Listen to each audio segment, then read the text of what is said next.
এই মুসলমান, আপনি কি মারা যাবেন না? এক সময় যাবেন না?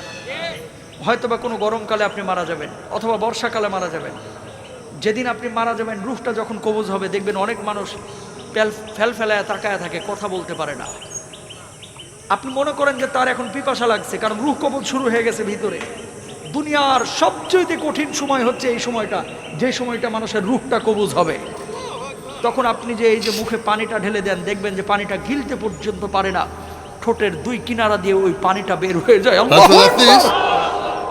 ঠিক ওই সময়টা আপনার স্ত্রী আপনার দিকে তাকিয়ে থাকে, আপনার ছেলে আপনার দিকে তাকিয়ে থাকে, আপনার মেয়ে আপনার দিকে তাকিয়ে থাকে, আপনিও কিন্তু তাদের দিকে তাকিয়ে থাকেন। অনেক কিছু বলতে চান কিন্তু বলতে পারেন না, কারণ আপনার ভেতরে যে জ্বালা তৈরি হয়েছে, এই জ্বালাটা আপনি ছাড়া আর কেউ বুঝতে পারে না, ঠিক কিনা?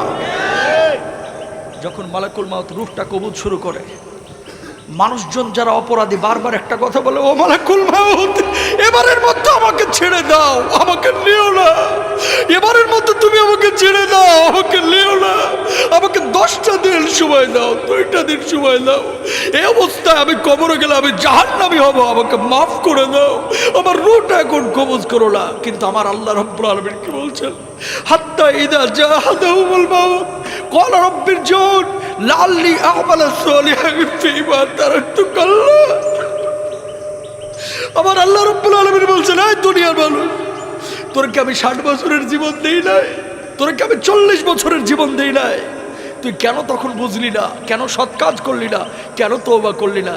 ও মুসলমান, এই রূহ কবজের সময় কষ্ট যন্ত্রণা আপনার আমার হবে না, এই গ্যারান্টি আপনারা দিয়েছে কে?